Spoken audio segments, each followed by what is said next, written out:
Medina শরীফের মাটি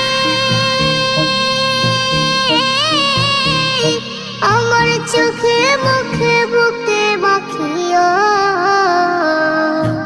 এমন পবিত্র মাটি, এমন পবিত্র মাটি আমার নবীর রওজায়।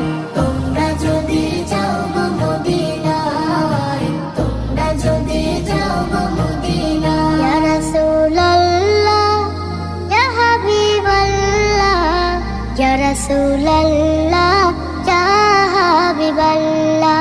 মদিনা শরীফের মাঝে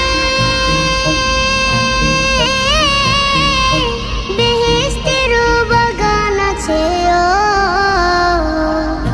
সেই বাগানে শুয়ে আছেন, সেই বাগানে শুয়ে আছেন প্যারা নবী মুস্তাফা।